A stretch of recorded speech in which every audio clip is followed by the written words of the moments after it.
નમસ્કાર વિદ્યાર્થી મિત્રો, સ્વાગત છે તમારું ફરી એકવાર તમારી પોતાની YouTube channel SS Gujarat education પર. અને આજે મિત્રો આપણે જોવાના છીએ ધોરણ 11માં જે તમારો ગાલા અસાઇનમેન્ટ છે તો એનું સોલ્યુશન મિત્રો આપણે આજે આ વિડીયોમાં જોવાના છીએ. તો વિડીયોને મિત્રો અંત સુધી જોજો. વિડીયો ગમશે તો વિડીયોને લાઈક અને મિત્રો ચેનલને સબસ્ક્રાઇબ કરવાનું ભૂલતા નહીં. તમે જો સંપૂર્ણ ગાલા અસાઇનમેન્ટના સોલ્યુશન મિત્રો PDF મેળવવા માંગતા હોય તો સ્ક્રીન ઉપર આપેલ મોબાઈલ નંબર પર કોલ કરી દેજો. સંપૂર્ણ ગાલા અસાઇનમેન્ટના સોલ્યુશનની PDF મિત્રો તમને માત્ર 150 રૂપિયામાં મળી જવાની છે. તો ફટાફટ કોલ કરીને સંપૂર્ણ ગાલા અસાઇનમેન્ટના સોલ્યુશનની મિત્રો PDF મેળવી લેજો.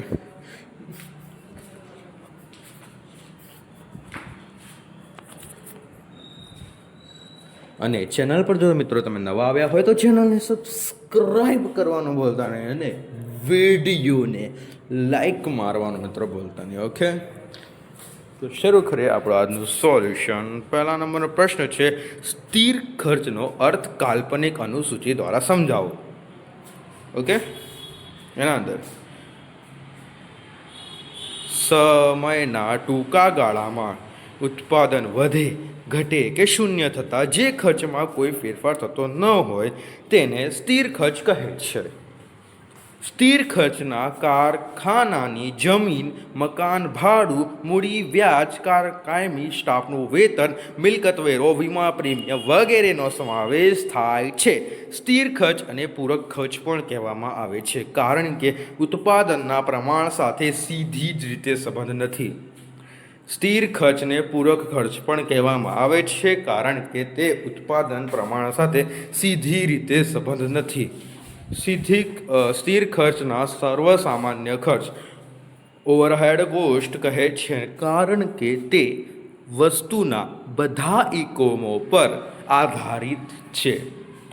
ઉત્પાદન અને સ્થિર ખર્ચની નીચે અનુસૂચિ તપાસીએ તો ઉત્પાદન આ અને સ્થિર ખર્ચ છે તો 0, 100, 200, 300, 500, 500, 500.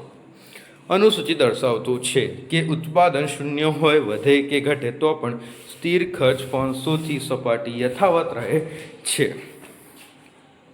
ઉત્પાદન અને સ્થિર ખર્ચ વચ્ચેનો સંબંધ આકૃતિ દ્વારા નીચે મુજબ રજૂ કરી શકાય. ઓકે, તો આ મુજબ છે આ. ઓકે, જોઈ લેજો ભાઈ. 1 મિનિટ આપણે ઊભા રહીએ ત્યાં સુધી કહી દો ભાઈ PDF માટે કોલ કરી દેજો. 150 રૂપિયામાં તમને સંપૂર્ણ ગાલા અસાઇનમેન્ટ સોલ્યુશનની PDF મિત્રો મળી જવાની છે. તો ફટાફટ તમને સ્ક્રીન ઉપર આપેલ મોબાઈલ નંબર કોલ કરીને સંપૂર્ણ ગાલા અસાઇનમેન્ટ સોલ્યુશનની PDF મળી જશે. ઓકે, તો કોલ કરીને મેળવી લેજો. ઓકે સર, 7 વિષયો એના અંદર આવી જશે. અને ચેનલ સબસ્ક્રાઈબ, વિડીયો લાઈક કરી દો ફટાફટ. ચલો, સ્થિર ખર્ચ અને નો અસ્થિર ખર્ચનો અર્થ કાલ્પનિક અનુસૂચિ દ્વારા સમજાવો. તો આકૃતિમાં સ્પષ્ટ થાય છે કે ઉત્પાદન શૂન્ય એટલે કે શૂન્ય બિંદુ છે ત્યારે સ્થિર ખર્ચ 500 જેટલો છે. ઉત્પાદન વધીને 100 એકમ, 200 એકમ, 300 એકમ થાય છે ત્યારે પણ ખર્ચ 500ની સપાટીએ જ રહે છે. તેથી જ તે સ્થિર ખર્ચ છે. Y1 ABC બિંદુઓથી રેખા સ્થિર ખર્ચ રેખા છે જે x અક્ષને સમાંતર રહે છે. રાઈટ, ફરીથી જોઈએ ભાઈ. 8 મિનિટનો વિડીયો હોવો જોઈએ મારો, ઓછામાં ઓછો, એટલે મારે ફરીથી બોલવું પડશે. It's compulsory. અર્થ ભાઈ આપણે તો સાચું જ બોલીએ છીએ, ખોટું આપણે બોલતા નથી. મેં કહી દીધું કે મારે મિનિમમ 8 મિનિટનો વિડીયો બનાવવાનો છે. જેને પહેલાં જ વિડીયોમાં ખબર પડી ગઈ એ ફરીથી મારો અવાજ ના સાંભળે, સ્કીપ કરી દો, કોઈ ફરક નહીં પડતો મને. તો સોરી કેટલાને લાગતું હશે ઘમણ આવી ગયો છે, બટ તમારા માટે કહું છું, તમારો ટાઈમ પાસ ના થાય, મારે 8 મિનિટનો વિડીયો બનાવવો પડે છે. ઓકે, અસ્થિર ખર્ચ અને કાલ્પનિક અનુસૂચિ દ્વારા સમજાવો. તો કે આકૃતિમાં સ્પષ્ટ થાય છે કે ઉત્પાદન શૂન્ય એટલે કે 0 બિંદુએ છે ત્યારે સ્થિર ખર્ચ 500 જેટલો છે. ઉત્પાદન વધીને 100 એકમ, 200 એકમ, 300 એકમ થાય ત્યારે પણ ખર્ચ 500થી સપાટીએ જ રહે છે. તેથી તે સ્થિર ખર્ચ છે. Y1 ABC બિંદુઓવાળી રેખા સ્થિર ખર્ચ રેખા છે જે x અક્ષને સમાંતર રહે છે. ત્રીજું, વૈકલ્પિક ખર્ચના માપનની મુશ્કેલીઓ જણાવો. એના અંદર લખવાનું, ઉત્પાદનના સાધનો એક કરતાં વધુ ઉપયોગો ધરાવે છે તે હકીકત પર વૈકલ્પિક ખર્ચનો ખ્યાલ આધારિત છે. આમ કોઈ એક વસ્તુનું ઉત્પાદન કરવા માટે જો બીજો શ્રેષ્ઠ વિકલ્પ જતો કરવામાં આવે તેને આપેલી વસ્તુનું વૈકલ્પિક ઉત્પાદન ખર્ચ ગણાય છે. ઉત્પાદનના સાધનો એક કરતાં વધુ ઉપયોગ ધરાવે છે તે હકીકત છે ભાઈ. વૈકલ્પિક ખર્ચનો ખ્યાલ આધારિત છે ને આમ કોઈ એક વસ્તુનું ઉત્પાદન કરવા માટે જે બીજો શ્રેષ્ઠ વિકલ્પ છે એને જતો કરવામાં આવે છે તો આ આપેલી વસ્તુનું વૈકલ્પિક ઉત્પાદન ખર્ચ ગણાય છે.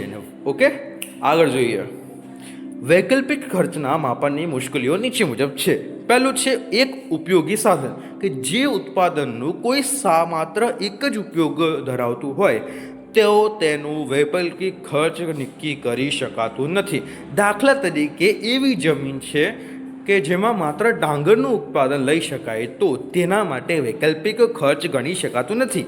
શું છે કે એક ઉપયોગી સાધન, કે જે ઉત્પાદનનું કોઈ સાધન માત્ર એક જ ઉપયોગી ધરાવતું હોય તો તેનું હોય તો તેવી વૈકલ્પિક ખર્ચ નક્કી કરી શકાતું નથી. દાખલા તરીકે એવી જમીન છે કે જેમાં માત્ર ડાંગરનું ઉત્પાદન લઈ શકાય છે તો તેના માટે વૈકલ્પિક ખર્ચ ગણી શકાતું નથી. વિશિષ્ટ ઉપયોગી સાધન, જ્યારે ઉત્પાદનના સાધનો વિશિષ્ટ ઉપયોગ ધરાવતા હોય ત્યારે વૈકલ્પિક ખર્ચ અપ્રસ્તુત છે. વિશિષ્ટ સાધનોનું વળતર તેની માંગ અને ઉપયોગને આધારે નક્કી થાય છે. જેમ કે અણુ ઉર્જા પેદા કરતા યંત્રો માત્ર વિશિષ્ટ આવડત ધરાવતી વ્યક્તિઓ જ ઉપયોગમાં લઈ શકે છે. ઓકે, ચોથા નંબરનું સ્થિર ખર્ચ અને અસ્થિર ખર્ચનું મહત્વ જણાવો. તો સ્થિર ખર્ચ અને અસ્થિર ખર્ચ કેટલીક વાર ટૂંકા ગાળાની પેઢી તો ખોટ ખાઈને પણ ઉત્પાદન શા માટે ચાલુ રાખે છે એવી પ્રશ્નો ઉત્તર સ્થિર ખર્ચ અને અસ્થિર ખર્ચના તફાવતની મદદથી મેળવી શકાય છે. ખોટ ખાઈને પણ ઉત્પાદન શા માટે ચાલુ રાખે છે એ પ્રશ્નનો ઉત્તર સ્થિર ખર્ચ અને અસ્થિર ખર્ચના તફાવતની મદદથી મેળવી શકાય છે. ટૂંકા ગાળાના ઉત્પાદન શૂન્ય હોય તો પણ સ્થિર ખર્ચ ભોગવવું પડે છે. તેથી જો ઉત્પાદન બંધ કરવામાં આવે તો ઉત્પાદકને સ્થિર ખર્ચ જેટલી ખોટ થશે જ, પરંતુ જો સરેરાશ આવક જ અસ્થિર ખર્ચ કરતાં વધુ હોય તો ઉત્પાદન ચાલુ રાખવાની ઉત્પાદકને સરેરાશ સ્થિર ખર્ચને થોડીક ભાગ પણ મળે છે. ભવિષ્યમાં સરેરાશ આવક વધશે તો સરેરાશ ખર્ચને આવરી લઈ શકાય છે.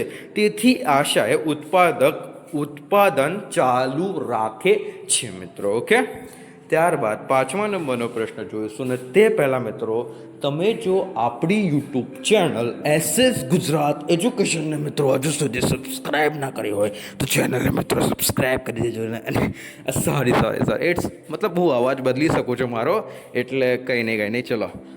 ચેનલને મિત્રો સબસ્ક્રાઈબ ના કરી હોય તો ચેનલને સબસ્ક્રાઈબ કરી દેજો. આવું સબસ્ક્રાઈબ વર્ડ બોલવા માટે ને મતલબ અલગ જ પાવર મતલબ એનર્જી આવી જાય કે સબસ્ક્રાઈબ કરી દેજો. એકદમ કોઈ બી ક્રિએટરને જોઈ લો, અને કોઈ બી ક્રિએટરને જ્યારે સબસ્ક્રાઈબની વાત આવે ને તો એ ક્રિએટર એકદમ સિરિયસ થઈ જાય છે. હા ભાઈ, મતલબ તો હું પણ એવો જ છું મિત્રો. સબસ્ક્રાઈબ કરી દેજો. ઓકે, અને વિડીયોને ઠોકી મારજો, લાઈક મારજો. એમ આગળ જોઈએ અને PDF મેળા એ તો કહી દીધું મેં.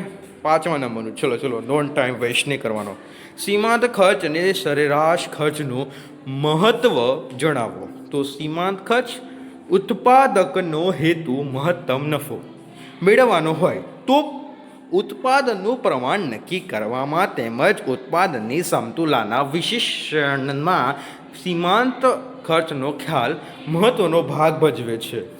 જો સીમાંત ખર્ચ સીમાંત આવક હોય તો પેઢી ઉત્પાદન વધારશે. સીમાંત ખર્ચ સીમાંત આવક હોય તો પેઢી ઉત્પાદન ઘટાડશે.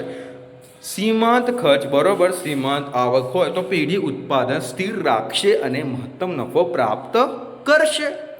સરેરાશ ખર્ચ લાંબા ગાળે સરેરાશ ખર્ચનો ખ્યાલ મહત્વનું સ્થાન ધરાવે છે.